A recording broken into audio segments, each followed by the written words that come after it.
Chapter 9 of the Book of Wonder by Lord Dunsany. The Hoard of the Ghibellines. The Ghibellines eat, as is well known, nothing less good than man. Their evil tower is joined to terra cognita, to the lands we know, by a bridge. Their hoard is beyond reason. Avarice has no use for it. They have a separate cellar for emeralds and a separate cellar for sapphires. They have filled a hole with gold and dig it up when they need it. And the only use that is known for their ridiculous wealth is to attract to their larder a continual supply of food. In times of famine they have even been known to scatter rubies abroad, a little trail of them to some city of man, and sure enough their larders would soon be full again. Their tower stands on the other side of that river known to Homer, Horus Okeanoi, as he calls it, which surrounds the world. And where the river is narrow and fordable, the tower was built by the Ghibellines' gluttonous sires, for they like to see burglars rowing easily to their steps. Some nourishment that common soil has not the huge trees drained there with their colossal roots from both banks of the river. There the Ghibellines lived and discreditably fed. Alderic, Knight of the Order of the City and the Assault, hereditary guardian of the king's peace of mind, a man not unremembered among makers of myth, pondered so long upon the Ghibellines' hoard that by now he deemed it his. Alas, that I should say of so perilous a venture, undertaken at dead of night by a valorous man, that its motive was sheer avarice. Yet upon avarice only the Ghibellines relied to keep their larders full, and once in every 100 years sent spies into the cities of men to see how avarice did. And always the spies returned again to the tower, saying that all was well. It may be thought that as the years went on and men came by fearful ends on that tower's wall, fewer and fewer would come to the Ghibellines' table. But the Ghibellines found otherwise. Not in the folly and frivolity of his youth did Alderic come to the tower, but he studied carefully for several years the manner in which burglars met their doom when they went in search of the treasure that he considered his. In every case they had entered by the door. He consulted those who gave advice on this quest. He noted every detail and cheerfully paid their fees, and determined to do nothing that they advised, for what were their clients now? No more than examples of the savoury art, and mere half-forgotten memories of a meal, and many, perhaps, no longer even that. These were the requisites for the quest that these men used to advise: a horse, a boat, mail armour, and at least 3 men-at-arms. Some said, blow the horn at the tower door. Others said, do not touch it. Alderic thus decided he would take no horse down to the river's edge. He would not row along it in a boat, and he would go alone and by way of the forest unpassable. How pass, you may say, the unpassable? This was his plan. There was a dragon he knew of, who, if peasants' prayers are heeded, deserved to die. Not alone because of the number of maidens he cruelly slew, but because he was bad for the crops. He ravaged the very land and was the bane of a dukedom. Now Alderic determined to go up against him. So he took horse and spear and pricked till he met the dragon. And the dragon came out against him, breathing bitter smoke. And to him Alderic shouted, "Hath foul dragon ever slain true knight?" And well the dragon knew that this had never been, and he hung his head and was silent, for he was glutted with blood. "Then," said the knight, If thou wouldst ever taste maiden's blood again, thou shalt be my trusty steed. And if not, by this spear there shall befall thee all that the troubadours tell of the dooms of thy breed." And the dragon did not open his ravening mouth, nor rush upon the knight breathing out fire, for well he knew the fate of those that did these things, but he consented to the terms imposed, and swore to the knight to become his trusty steed. It was on a saddle upon this dragon's back that Alderic afterwards sailed above the impassable forest, even above the tops of those measureless trees, children of wonder. But first he pondered that subtle plan of his, which was more profound than merely to avoid all that had been done before, and he commanded a blacksmith, and the blacksmith made him a pickaxe. Now there was great rejoicing at the rumour of Alderic's quest, for all folk knew that he was a cautious man, and they deemed that he would succeed and enrich the world, and they rubbed their hands in the cities at the thought of largesse, and there was joy among all men in Alderic's country, except perchance among the lenders of money, who feared they would soon be paid. And there was rejoicing also, because men hoped that when the Gibelins were robbed of their hoard, they would shatter their high-built bridge and break the golden chains that bound them to the world, and drift back, they and their tower, to the moon, from which they had come and to which they rightly belonged. There was little love for the Gibelins, though all men envied their hoard.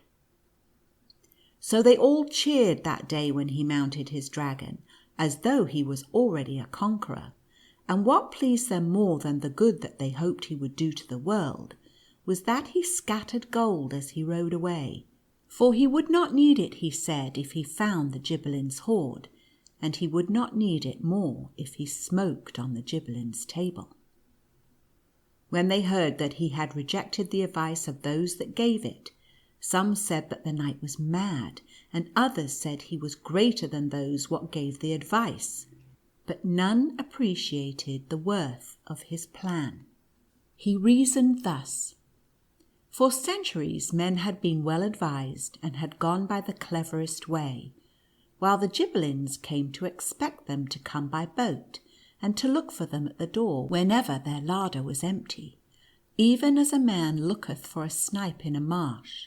But how, said Alderic, if a snipe should sit in the top of a tree, and would men find him there? Assuredly never. So Alderic decided to swim the river, and not to go by the door, but to pick his way into the tower through the stone. Moreover, it was in his mind to work below the level of the ocean, the river, as Homer knew, that girdles the world, so that as soon as he made a hole in the wall, the water should pour in, confounding the Gibelins and flooding the cellars, rumoured to be 20 feet in depth, and therein he would dive for emeralds, as a diver dives for pearls.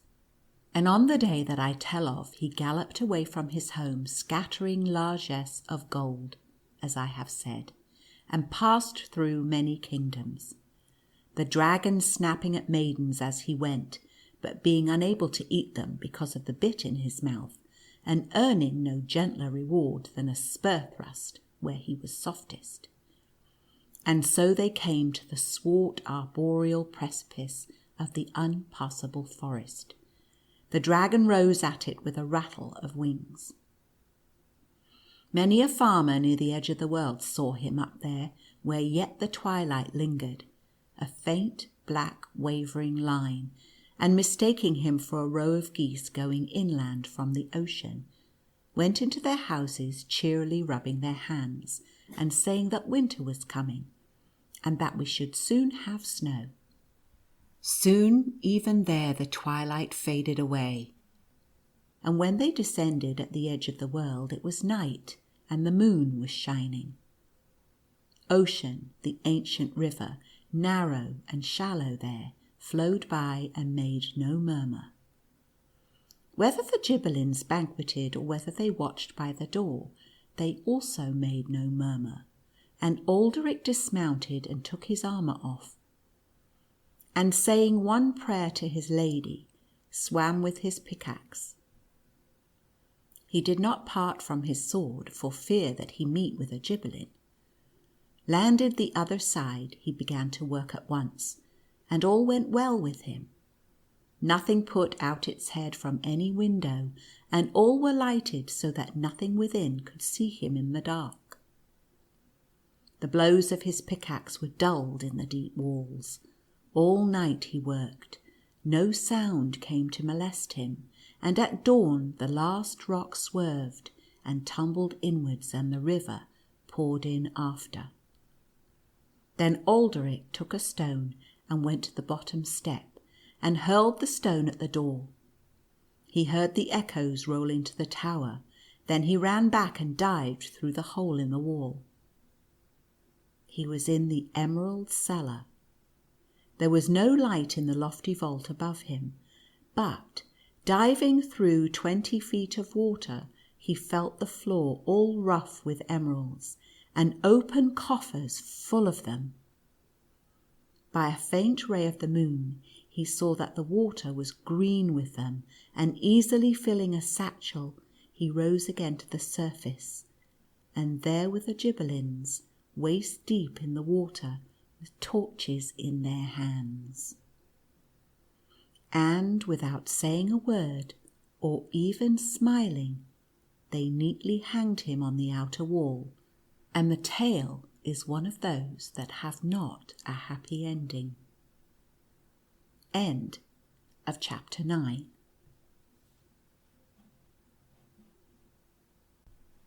Chapter 10 of the Book of Wonder by Lord Dunsany. How Nuth would have practised his art upon the knolls. Despite the advertisements of rival firms, it is probably that every tradesman knows that nobody in business at the present time has a position equal to that of Mr. Nuth. To those outside the magic circle of business, his name is scarcely known. He does not need to advertise. He is consummate. He is superior even to modern competition, and whatever claims they boast, his rivals know it. His terms are moderate. So much cash down when the goods are delivered, so much in blackmail afterwards. He consults your convenience.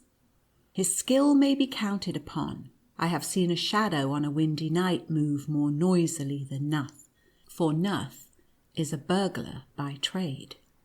Men have been known to stay in country houses, and to send a dealer afterwards to bargain for a piece of tapestry that they saw there, some article of furniture, some picture.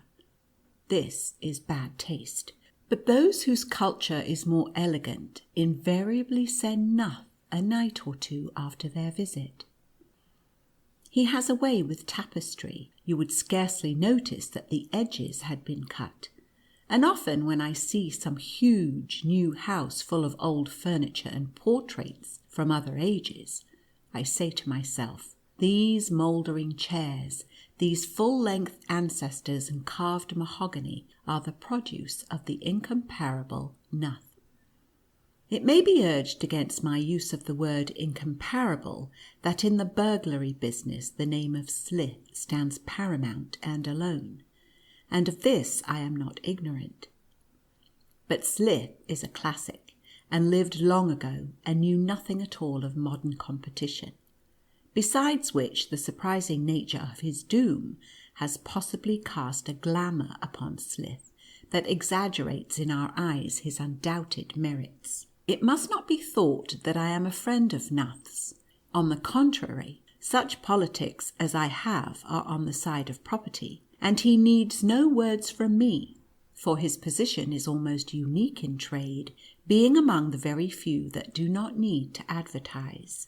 At the time that my story begins, Nuth lived in a roomy house in Belgrave Square. In his inimitable way, he has made friends with the caretaker. The place suited Nuth, and whenever anyone came to inspect it before purchase, the caretaker used to praise the house in the words that Nuth had suggested. "If it wasn't for the drains," she would say, "it's the finest house in London." And when they pounced on this remark and asked questions about the drains, she would answer them that the drains also were good, but not so good as the house. They did not see Nuth when they went over the rooms, but Nuth was there. Here in a neat black dress on one spring morning came an old woman whose bonnet was lined with red, asking for Mr. Nuth, and with her came her large and awkward son. Mrs. Eggins, the caretaker, glanced up the street, and then she let them in, and left them to wait in the drawing-room amongst furniture all mysterious with sheets. For a long while they waited, and then there was a smell of pipe tobacco, and there was Nuth standing quite close to them. "Lord," said the old woman whose bonnet was lined with red, "you did make me start." And then she saw by his eyes that that was not the way to speak to Mr. Nuth. And at last Nuth spoke, and very nervously the old woman explained that her son was a likely lad, and had been in business already, but wanted to better himself, and she wanted Mr. Nuth to teach him a livelihood. First of all, Nuth wanted to see a business reference, and when he was shown one from a jeweller with whom he happened to be hand in glove, the upshot of it was that he agreed to take young Tonka, for this was the surname of the likely lad, and to make him his apprentice. And the old woman whose bonnet was lined with red went back to her little cottage in the country, and every evening said to her old man, "Tonka, we must fasten the shutters of a night time, for Tommy's a burglar now."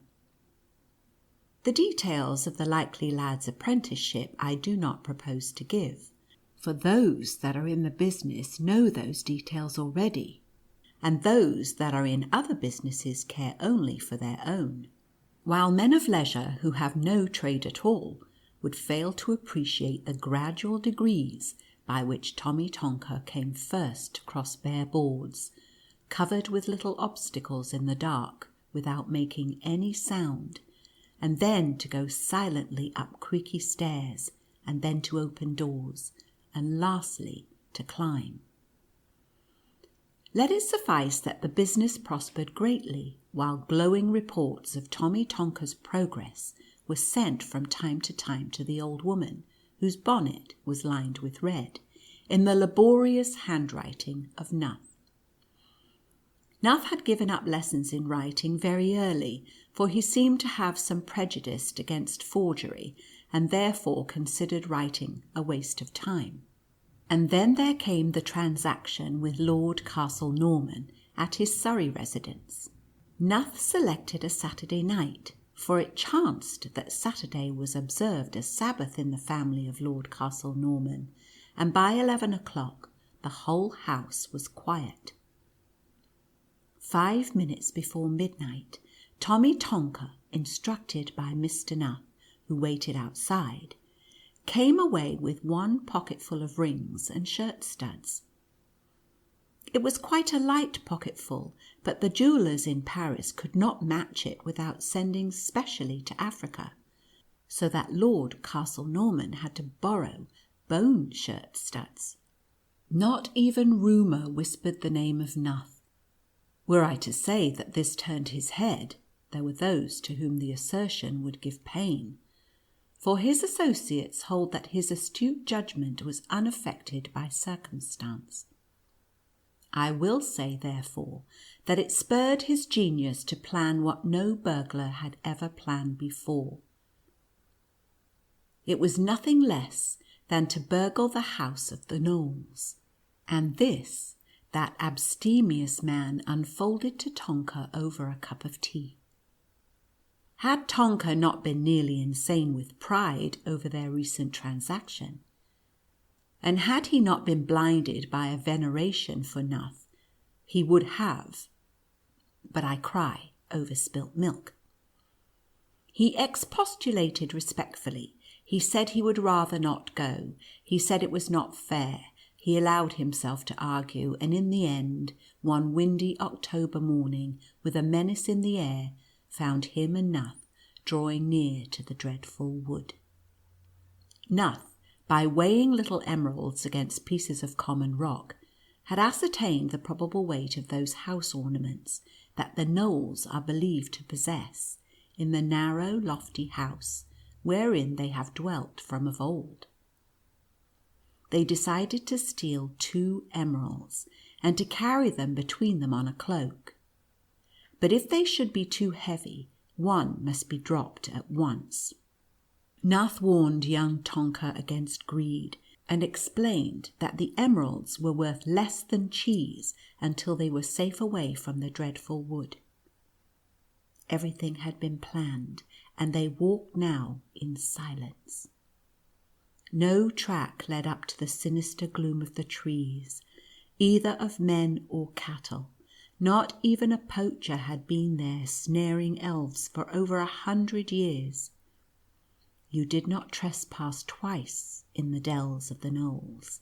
And apart from the things that were done there, the trees themselves were a warning, and did not wear the wholesome look of those that we plant ourselves. The nearest village was some miles away, with the backs of all its houses turned to the wood, and without one window at all facing in that direction. They did not speak of it there, and elsewhere it is unheard of. Into this wood stepped Nuth and Tommy Tonka. They had no firearms. Tonka had asked for a pistol, but Nuth replied that the sound of a shot would bring everything down on us, and no more was said about it. Into the wood they went all day, deeper and deeper. They saw the skeleton of some early Georgian poacher nailed to a door in an oak tree. Sometimes they saw a fairy scuttle away from them. Once Tonka stepped heavily on a hard dry stick, after which they both lay still for 20 minutes. And the sunset flared full of omens through the tree trunks, and night fell, and they came by fitful starlight, as Nuth had foreseen, to that lean high house where the Knowles so secretly dwell. All was so silent by that unvalued house that the faded courage of Tonka flickered up, but to Nuth's experienced sense it seemed too silent. And all the while there was that look in the sky that was worse than a spoken doom, so that Nuth, as is often the case when men are in doubt, had leisure to fear the worst. Nevertheless, he did not abandon the business, but sent the likely lad with the instruments of his trade by means of the ladder to the old green casement. And the moment that Tonka touched the withered boards, the silence that, though ominous, was earthly, became unearthly like the touch of a ghoul. And Tonka heard his breath offending against that silence, and his heart was like mad drums in a night attack, and a string of one of his sandals went tap on a rung of a ladder, and the leaves of the forest were mute, and the breeze of the night was still, and Tonka prayed that a mouse or a mole might make any noise at all. But not a creature stirred, even Nuth was still. And then and there, while yet he was undiscovered, the likely lad made up his mind, as he should have done long before, to leave those colossal emeralds where they were, and have nothing further to do with the lean high house of the Knowles, but to quit this sinister wood in the nick of time, and retire from business at once and buy a place in the country. Then he descended softly and beckoned to Nuth. But the Knowles had watched him through knavish holes that they bore in trunks of the trees, and the unearthly silence gave away, as it were with a grace, to the rapid screams of Tonka as they picked him up from behind, screams that came faster and faster until they were incoherent. And where they took him it is not good to ask, and what they did with him I shall not say. Nuth looked on for a while from the corner of the house with a mild surprise on his face as he rubbed his chin, for the trick of the holes in the trees was new to him. Then he stole nimbly away through the dreadful wood. And did they catch Nuth, you ask me, gentle reader? Oh no, my child, for such a question is childish. Nobody ever catches Nuth. End of chapter 10.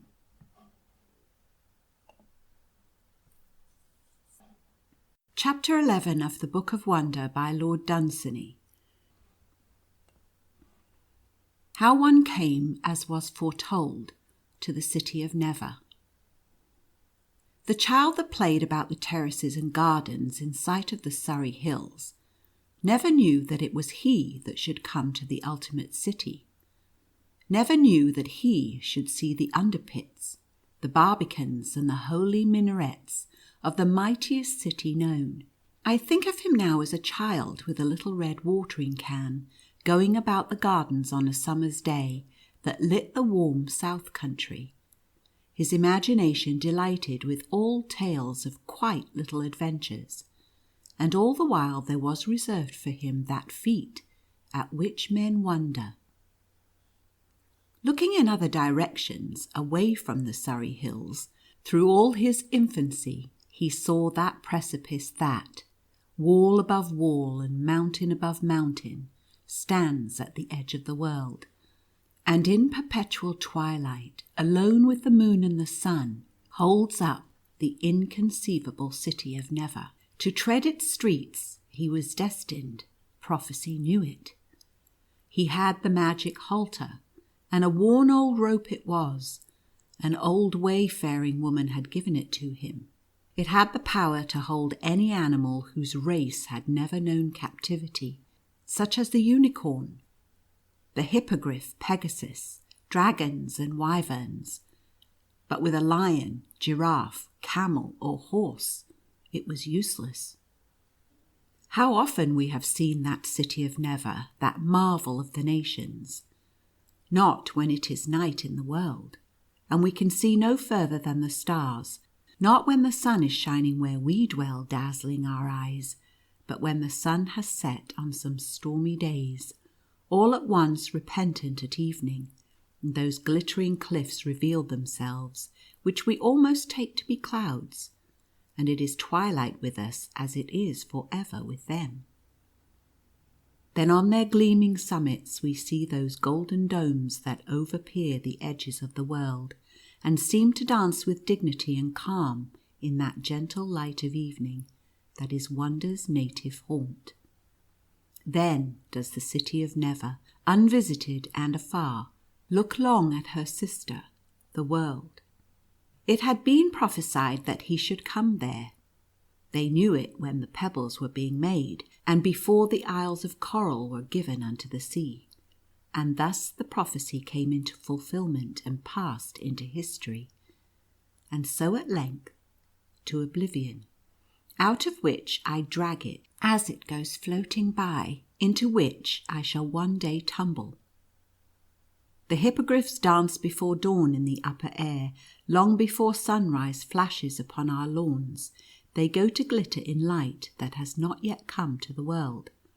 And as the dawn works up from the ragged hills, and the stars feel it, they go slanting earthwards, till sunlight touches the tops of the tallest trees, and the hippogriffs alight with a rattle of quills, and fold their wings and gallop and gambol away, till they come to some prosperous, wealthy, detestable town, and they leap at once from the fields and soar away from the sight of it, pursued by the horrible smoke of it, until they come again to the pure blue air. He whom prophecy had named from of old to come to the city of Never went down one midnight with his magic halter to a lakeside where the hippogriffs alighted at dawn, for the turf was soft there, and they could gallop far before they came to a town. And there he waited, hidden, near their hoof marks. And the stars paled a little and grew indistinct, but there was no other sign as yet of the dawn, when there appeared far up in the deeps of the night 2 little saffron specks, then 4 and 5. It was the hippogriffs dancing and twirling around in the sun. Another flock joined them. There were 12 of them now. They danced there, flashing their colours back to the sun. They descended in wide curves slowly, trees down on earth revealed against the sky, jet black, each delicate twig. A star disappeared from a cluster, now another, and dawn came on like music, like a new song. Ducks shot by to the lake from still dark fields of corn, far voices uttered. A colour grew upon water, and still the hippogriffs gloried in the light, revelling up in the sky. But when pigeons stirred on the branches, and the first small bird was abroad, and little coots from the rushes ventured to peer about, then there came down on a sudden with a thunder of feathers the hippogriffs, and, as they landed from their celestial heights, all bathed with the day's first sunlight, the man whose destiny it was, as from old, to come to the city of Never, sprang up and caught the last with the magic halter. The man whose destiny it was, as from of old, to come to the city of Never, sprang up and caught the last with the magic halter. It plunged, but could not escape it, for the hippogriffs are of the uncaptured races, and magic has power over the magical. So the man mounted it, and it soared again for the heights whence it had come, as a wounded beast goes home. But when they came to the heights, that venturous rider saw huge and fair to the left of him the destined city of Never, and he beheld the towers of Lel and Lek, Nearib and Akathuma, and the cliffs of Tolden Arbor are glistening in the twilight like an alabaster statue of the evening. Towards them he wrenched the halter, towards Tolden Arbor and the underpits. The wings of the hippogriff roared as the halter turned him. Of the underpits, who shall tell? Their mystery is secret. It is held by some that they are the sources of night, and that darkness pours from them at evening upon the world, while others hint that knowledge of these might undo our civilization. There watched him ceaselessly from the underpits those eyes whose duty it is, from further within and deeper. The bats that dwell there arose when they saw the surprise in the eyes. The sentinels on the bulwarks beheld that stream of bats, and lifted up their spears as it were for war. Nevertheless, when they perceived that that war for which they watched was not now come upon them, they lowered their spears and suffered him to enter. And he passed, whirring through the earthward gateway. Even so he came, as foretold, to the city of Never, perched upon Tolden Arbor, and saw late twilight on those pinnacles that know no other light. All the domes were of copper, but the spires on their summits were gold. Little steps of onyx ran all this way and that, with cobbled agates were its streets a glory. Through small square panes of rose quartz the citizens looked from their houses.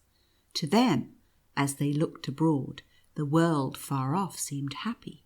Clad though that city was in one robe always, in twilight, yet was its beauty worthy of even so lovely a wonder.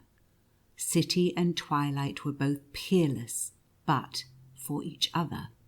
Built of a stone unknown in the world we tread, were its bastions, quarried we know not where, but called by the gnomes abyx. It so flashed back to the twilight its glories, colour for colour, that none can say of them where their boundary is, and which the eternal twilight, and which the city of Never. They are the twin-born children, the fairest daughters of wonder. Time had been there, but not to work destruction. He had turned to a fair, pale green the domes that were made of copper. The rest he had left untouched. Even he, the destroyer of cities, by what bribe I know not, averted. Nevertheless they often wept in Never for change and passing away, mourning catastrophes in other worlds, and they built temples sometimes to ruined stars that had fallen flaming down from the Milky Way, giving them worship still when by us long since forgotten.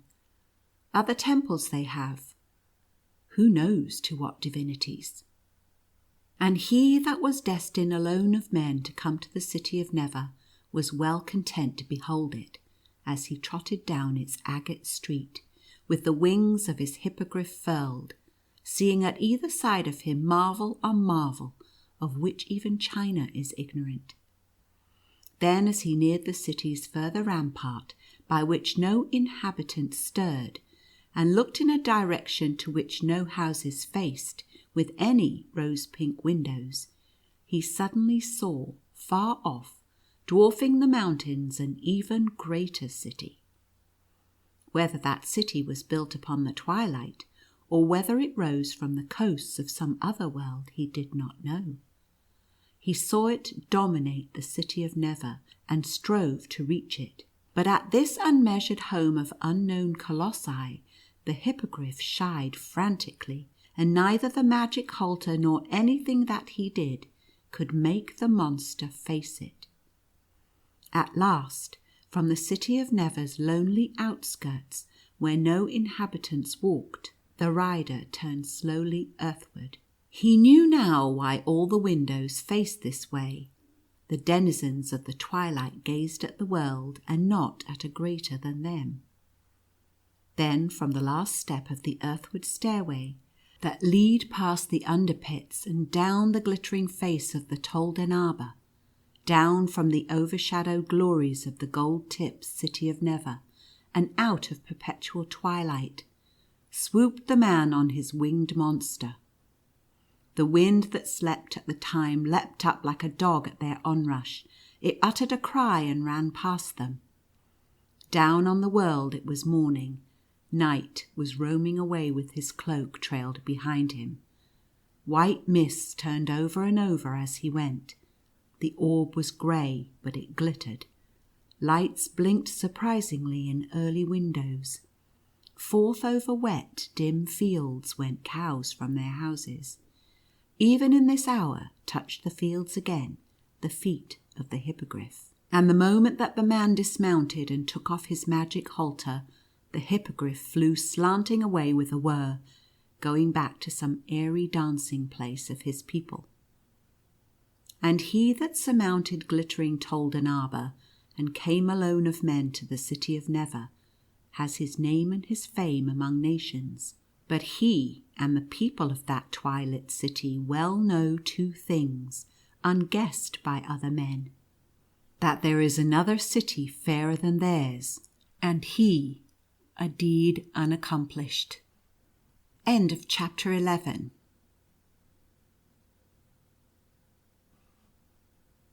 Chapter 12 of the Book of Wonder by Lord Dunsany. The coronation of Mr. Thomas Shapp. It was the occupation of Mr. Thomas Shapp to persuade customers that the goods were genuine and of an excellent quality, and that as regards the price their unspoken will was consulted. And in order to carry on this occupation, he went by train very early every morning, some few miles nearer to the city from the suburb in which he slept. This was the use to which he put his life. From the moment when he first perceived, not as one reads a thing in a book, but as truths are revealed to one's instinct, the very beastliness of his occupation, and of the house that he slept in, its shape, make, and pretensions, and even of the clothes that he wore. From that moment he withdrew his dreams from it, his fancies, his ambitions, everything in fact, except that ponderable Mr. Shapp that dressed in a frock coat, bought tickets and handled money, and could in turn be handled by the statistician. The priest's share in Mr. Shap, the share of the poet, never caught the early train to the city at all. He used to take little flights of fancy at first, dwelt all day in his dreamy way on fields and rivers, lying in the sunlight where it strikes the world more brilliantly further south. And then he began to imagine butterflies there. After that, silken people in the temples they built to their gods.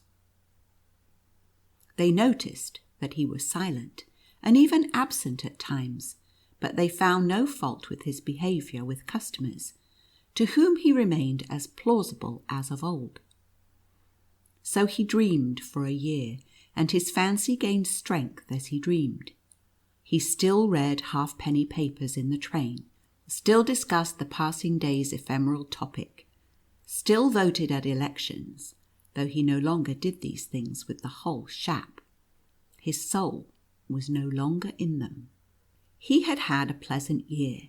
His imagination was all new to him still, and it had often discovered beautiful things away where it went, southeast at the edge of the twilight. And he had a matter-of-fact and logical mind, so that he often said, "Why should I pay my twopence at the Electric Theatre when I can see all sorts of things quite easily without?" Whatever he did was logical before anything else, and those that knew him always spoke of Shap as a sound, sane, level-headed man. On far the most important day of his life, he went as usual to town by the early train to sell plausible articles to customers, while the spiritual Shap roamed off to fanciful lands. As he walked from the station, dreamy but wide awake, it suddenly struck him that the real Shap was not the one walking to business in black and ugly clothes, but he who roamed along a jungle's edge near the ramparts of an old and eastern city that rose up sheer from the sand, and against which the desert lapped with one eternal wave. He used to fancy the name of that city was Lakar. After all, the fancy is as real as the body, he said with perfect logic. It was a dangerous theory. For that other life that he led, he realized, as in business, the importance and value of method. He did not let his fancy roam too far until it perfectly knew its first surroundings. Particularly, he avoided the jungle. He was not afraid to meet a tiger there. After all, it was not real. But stranger things might crouch there. Slowly he built up Lakar, rampart by rampart, towers for archers, gateway of brass and all. And then one day he argued, and quite rightly, that all the silk-clad people in its streets, their camels, their wares that came from Inkustan, the city itself, were all the things of his will. And then he made himself king. He smiled after that when people did not raise their hats to him in the street as he walked from the station to business. But he was sufficiently practical to recognise that it was better not to talk of this to those that only knew him as Mr. Shap. Now that he was king in the city of Lakar, and in all the desert that lay to the east and north, he sent his fancy to wander further afield. He took the regiments of his camel guards and went jingling out of Lakar with little silver bells under the camels' chins, and came to other cities far off on the yellow sand, with clear white walls and towers, uplifting themselves in the sun. Through their gates he passed with his 3 silken regiments, the light blue regiment of the camel guards being upon his right, and the green regiment riding at his left, the lilac regiment going on before. When he had gone through the streets of any city, and observed the ways of its people, and had seen the way that the sunlight struck its towers, he would proclaim himself king there, and then ride on in fancy. So he passed from city to city and from land to land. Clear-sighted though Mr. Shap was, I think he overlooked the lust of aggrandizement to which kings have so often been victims. And so it was that when the first few cities had opened their gleaming gates, and he saw peoples prostrate before his camel, and spearmen cheering along countless balconies, and priests come out to do him reverence, he that had never had even the lowliest authority in the familiar world became unwisely insatiate. He let his fancy ride at inordinate speed. He forsook method. Scarce was he king of a land, but he yearned to extend his borders. So he journeyed deeper and deeper into the wholly unknown. The concentration that he gave to this inordinate progress through countries of which history is ignorant, and cities so fantastic in their bulwarks that, though their inhabitants were human, yet the foe that they feared seemed something less or more. The amazement with which he beheld gates and towers, unknown even to art, and furtive people thronging intricate ways to acclaim him as their sovereign, all these things began to affect his capacity for business. He knew as well as any that his fancy could not rule these beautiful lands unless that other Shap, however unimportant, were well sheltered and fed. And shelter and food meant money, and money, business. His was more like the mistake of some gambler with cunning schemes who overlooks human greed. One day his fancy, riding in the morning, came to a city gorgeous as the sunrise, in whose opalescent wall were gates of gold, so huge that a river poured between the bars, floating in, when the gates were opened, large galleons under sail. Thence there came dancing out a company with instruments, and made a melody all around the wall. That morning Mr. Shap, the bodily Shap in London, forgot the train to town. Until a year ago he had never imagined at all. It is not to be wondered at that all these things now newly seen by his fancy should play tricks at first with the memory of even so sane a man. He gave up reading the papers altogether. He lost all interest in politics. He cared less and less for things that were going on around him. This unfortunate missing of the morning train even occurred again, and the firm spoke to him severely about it. But he had his consolation. Were not Arathrian and Arganzerith and all the level coasts of Ura his?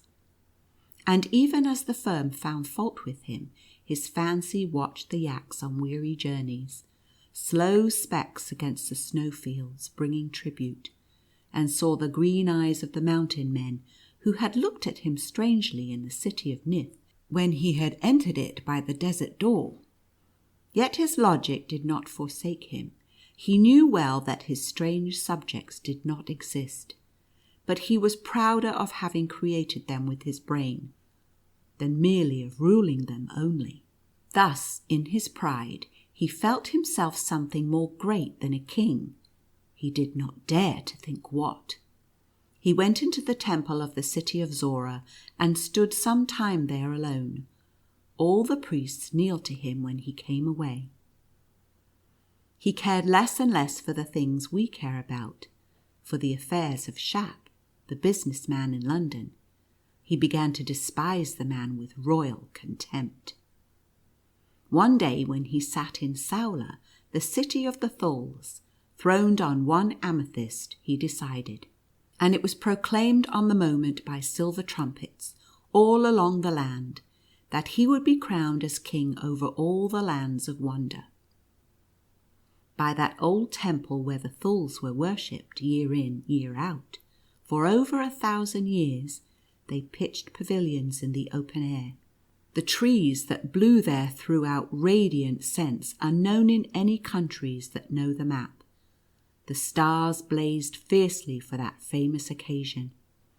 A fountain hurled up, clattering, ceaselessly into the air, armfuls on armfuls of diamonds. A deep hush waited for the golden trumpets. The holy coronation night was come. At the top of those old worn steps, going down we know not whither, stood the king in the emerald and amethyst cloak, the ancient garb of the Thulls.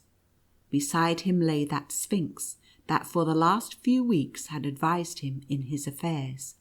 Slowly, with music when the trumpets sounded, came up towards him from we know not where 120 archbishops, 20 angels and 2 archangels with that terrific crown, the diadem of the Thulls. They knew as they came up to him that promotion awaited them all because of this night's work. Silent, majestic, the king awaited them. The doctors downstairs were sitting over their supper. The warders softly slipped from room to room.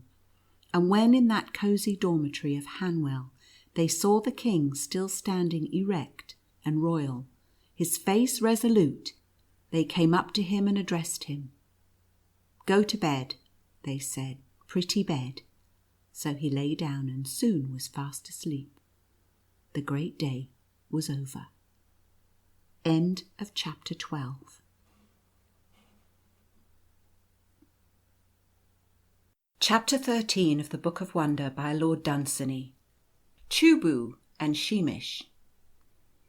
It was the custom on Tuesdays in the temple of Chubu for the priests to enter at evening and chant, "There is none but Chubu."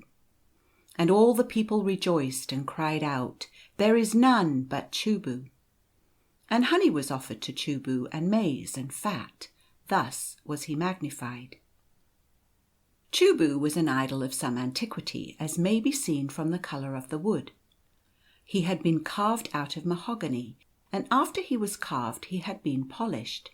Then they had set him up on the diorite pedestal, with the brazier in front of it for burning spices, and the flat gold plates for fat.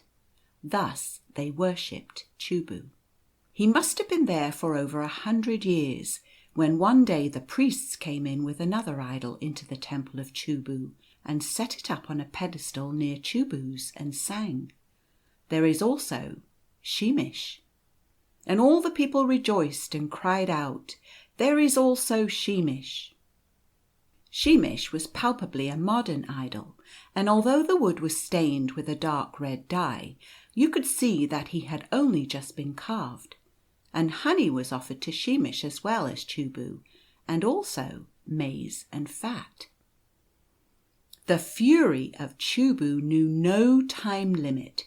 He was furious all that night, and the next day he was furious still. The situation called for immediate miracles. To devastate the city with a pestilence and kill all his priests was scarcely within his power. Therefore, he wisely concentrated such divine powers as he had in commanding a little earthquake. "Thus," thought Chubu, "will I reassert myself as the only god, and men shall spit upon Sheemish." Chubu willed it, and still no earthquake came, when suddenly he was aware that the hated Sheemish was daring to attempt a miracle too. He ceased to busy himself about the earthquake and listened, or shall I say felt, for what Sheemish was thinking. For gods are aware of what passes in the mind by a sense that is other than any of our 5. Sheemish was trying to make an earthquake too. The new god's motive was probably to assert himself. I doubt if Chubu understood or cared for his motive. It was sufficient for an idol already aflame with jealousy that his detestable rival was on the verge of a miracle. All the power of Chubu veered round at once and set dead against an earthquake, even a little one. It was thus in the temple of Chubu for some time, and then no earthquake came. To be a god and to fail to achieve a miracle is a despairing sensation. It is as though among men one should determine upon a hearty sneeze, and as though no sneeze should come.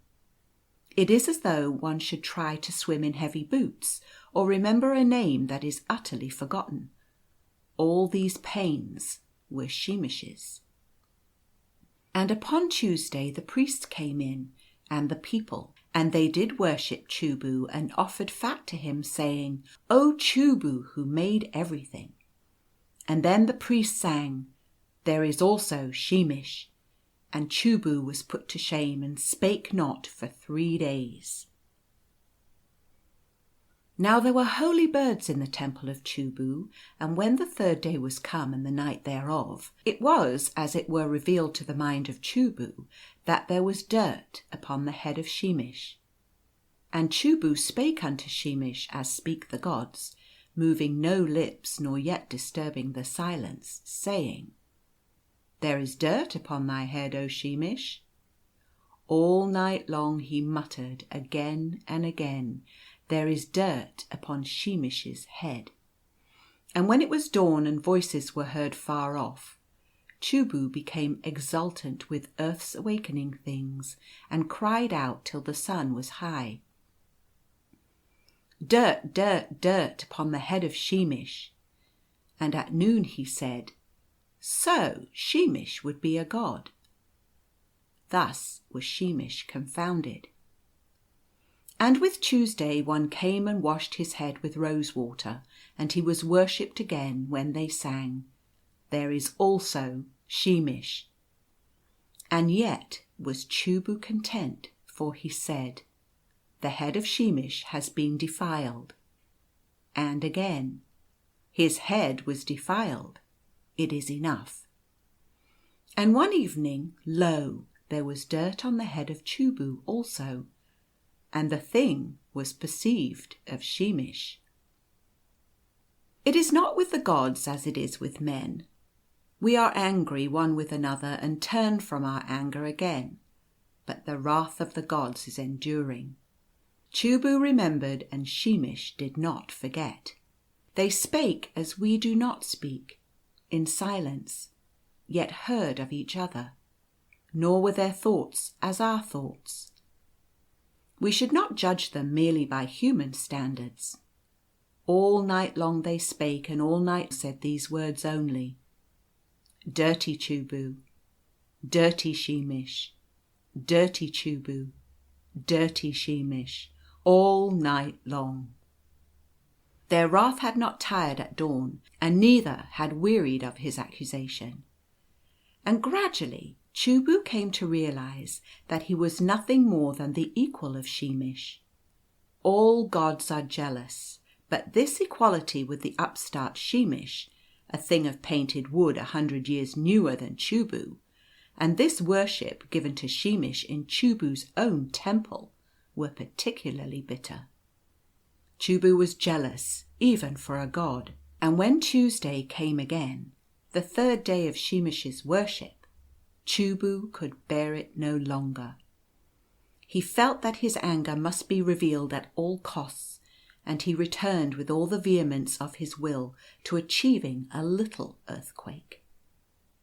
The worshippers had just gone from his temple when Chubu settled his will to attain this miracle. Now and then his meditations were disturbed by that now familiar dictum, "Dirty Chubu." But Chubu willed ferociously, not even stopping to say what he longed to say, and had already said 900 times, and presently even these interruptions ceased. They ceased because Shemish had returned to a project that he had never definitely abandoned. The desire to assert himself and exalt himself over Chubu by performing a miracle. And the district being volcanic, he had chosen a little earthquake as the miracle most easily accomplished by a small god.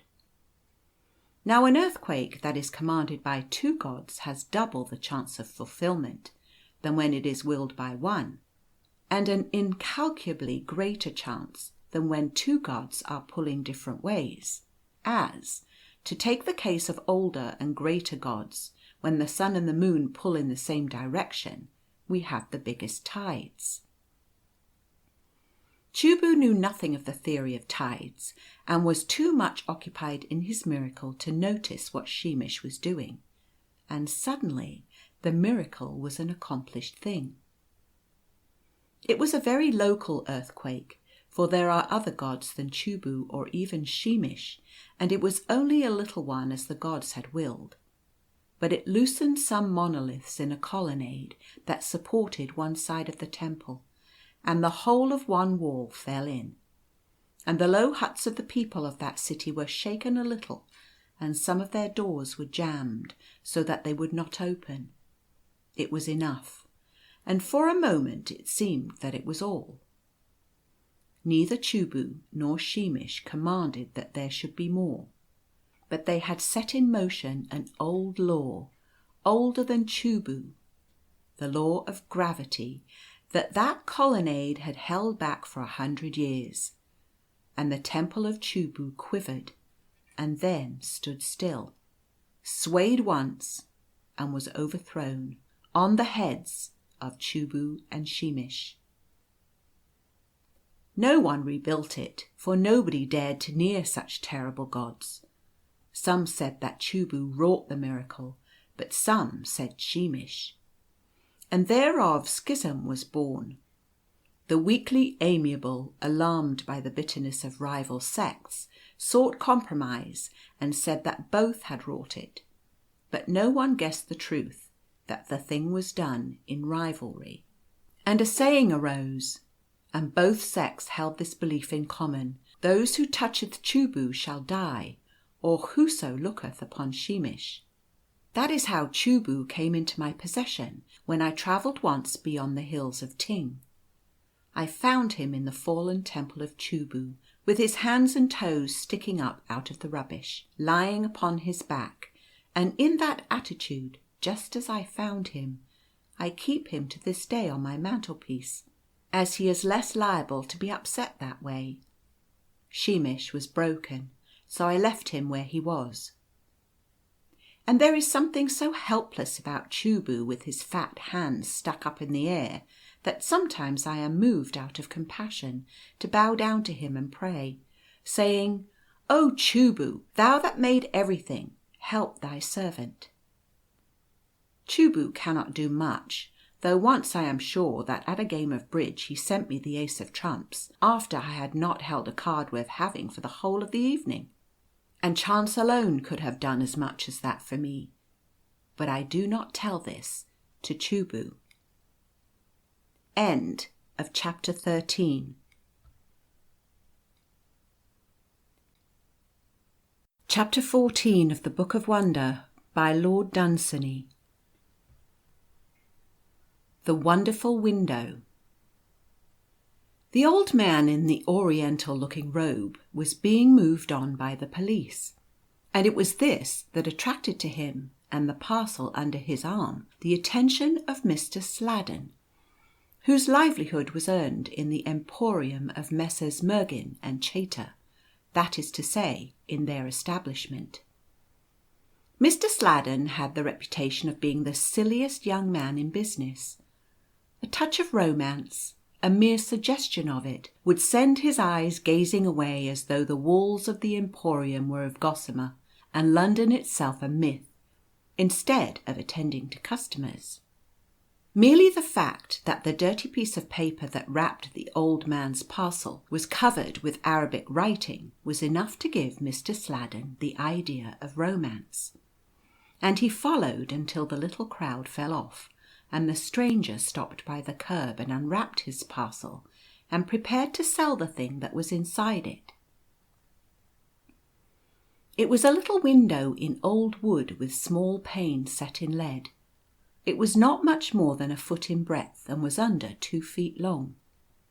Mr. Sladen had never before seen a window sold in the street, so he asked the price of it.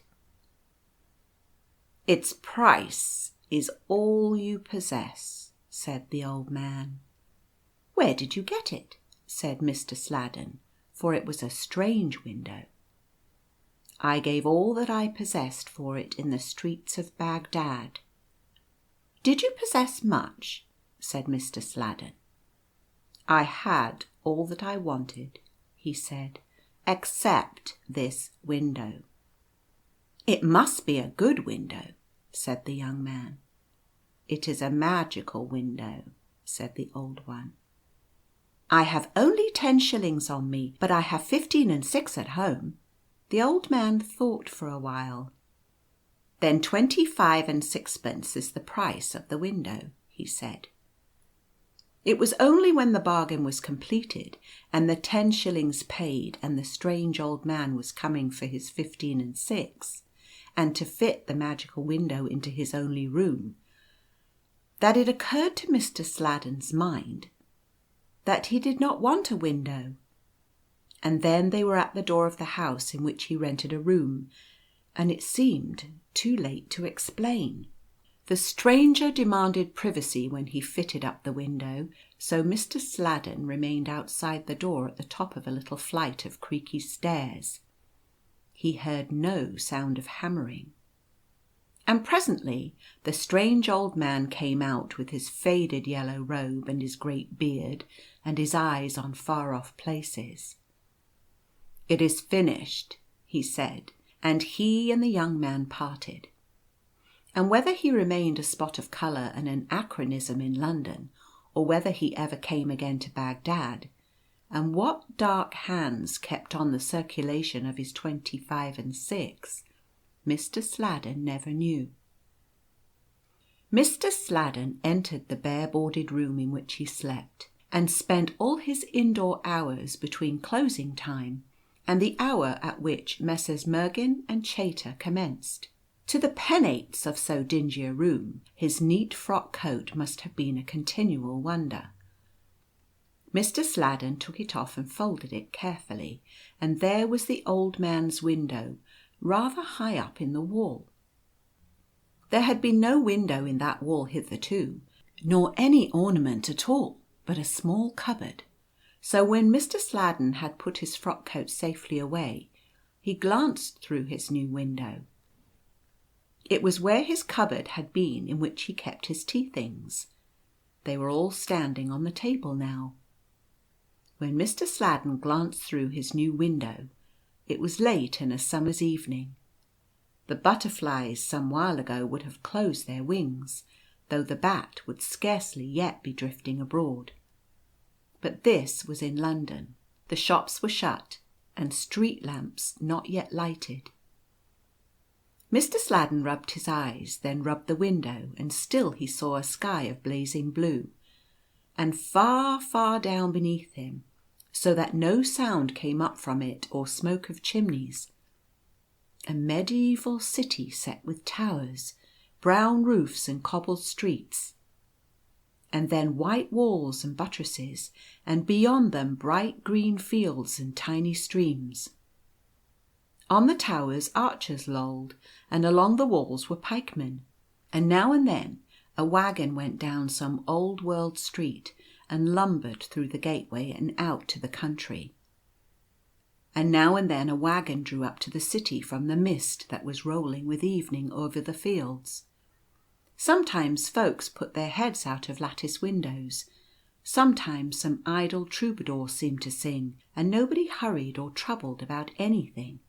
Airy and dizzy though the distance was, for Mr. Sladen seemed higher above the city than any cathedral gargoyle, yet one clear detail he obtained as a clue. The banners floating from every tower over the idle arches had little golden dragons all over a pure white field. He heard motor buses roar by his other window. He heard the newsboys howling. Mr. Sladen grew dreamier than ever after that on the premises in the establishment of Messrs. Mergin and Chater.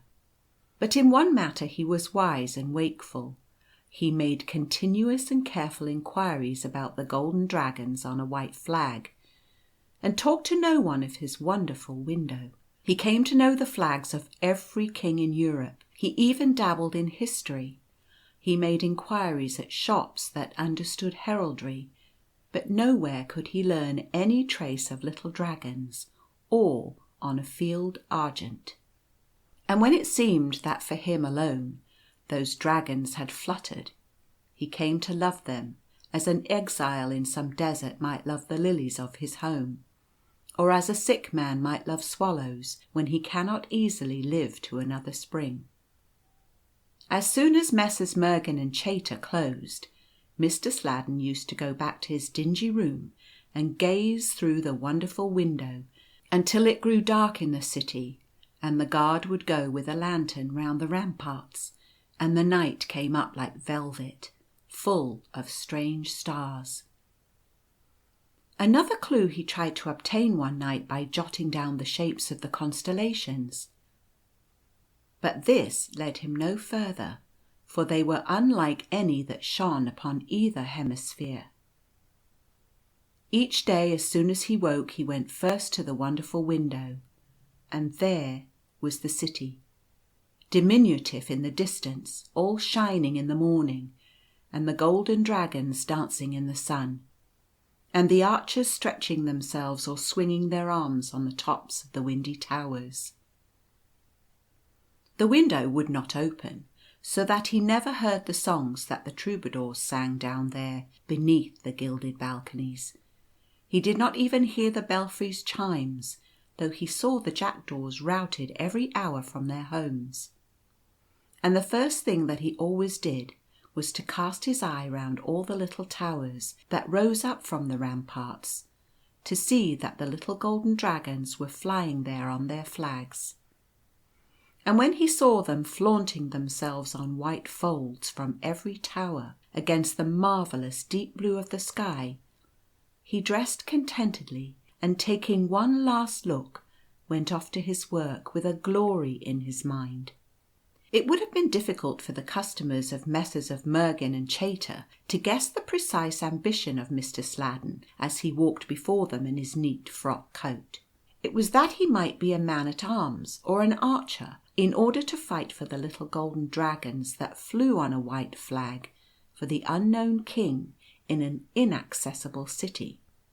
At first, Mr. Sladden used to walk round and round the mean street that he lived in, but he gained no clue from that, and soon he noticed that quite different winds blew below his wonderful window from those that blew on the other side of the house. In August the evenings began to grow shorter. This was the very remark that the other employees made to him at the Emporium, so that he almost feared that they suspected his secret. And he had much less time for the wonderful window, for lights were few down there, and they blinked out early. One morning late in August, just before he went to business, Mr. Sladden saw a company of pikemen running down the cobbled road towards the gateway of the medieval city. Golden Dragon City, he used to call it alone in his own mind, but he never spoke of it to anyone. The next thing that he noticed was that the archers were handling round bundles of arrows in addition to the quivers which they wore. Heads were thrust out of windows more than usual. A woman ran out and called some children indoors. A knight rode down the street, and then more pikemen appeared along the walls, and all the jackdaws were in the air. In the street no troubadour sang. Mr. Sladden took one look along the towers to see that the flags were flying, and all the golden dragons were streaming in the wind. Then he had to go to business. He took a bus back that evening and ran upstairs. Nothing seemed to be happening in Golden Dragon City, except a crowd in the cobbled streets that led down to the gateway. The archers seemed to be reclining as usual, lazily in their towers, and then a white flag went down with all its golden dragons. He did not see at first that all the archers were dead. The crowd was pouring towards him, towards the precipitous wall from which he looked. Men with a white flag covered with golden dragons were moving backwards, slowly. Men with another flag were pressing them, a flag on which there was one huge red bear. Another banner went down upon a tower. Then he saw it all. The golden dragons were being beaten. His little golden dragons. The men of the Bear were coming under the window. Whatever he threw from that height would fall with terrific force. Fire irons, coal, his clock, whatever he had, he would fight for his little golden dragons yet. A flame broke out from one of the towers and licked the feet of a reclining archer. He did not stir. And now the alien standard was out of sight directly underneath. Mr. Sladen broke the panes of the wonderful window and wrenched away with a poker the lead that held them. Just as the glass broke, he saw a banner covered with golden dragons, fluttering still. And then, as he drew back to hurl the poker, there came to him the scent of mysterious spices. And there was nothing there, not even the daylight, for behind the fragments of the wonderful window was nothing but that small cupboard in which he kept his tea things. And though Mr. Sladen is older now, and knows more of the world, and even has a business of his own, he has never been able to buy such another window, and has not ever since, either from books or men, heard any rumour at all of Golden Dragon City. End of chapter 14. Epilogue. Here the 14th episode of the Book of Wonder endeth, and here the relating of the chronicles of little adventures at the edge of the world. I take farewell of my readers, but it may be we shall even meet again, for it is still to be told how the gnomes robbed the fairies, and of the vengeance that the fairies took, and how even the gods themselves were troubled thereby in their sleep, and how the King of Ool insulted the troubadours, thinking himself safe among his scores of archers and hundreds of halberdiers, and how the troubadours stole to his towers by night, and under his battlements by the light of the moon made that king ridiculous for ever in song. But for this I must first return to the edge of the world. Behold, the caravans start. End of the Book of Wonder by Lord Dunsany.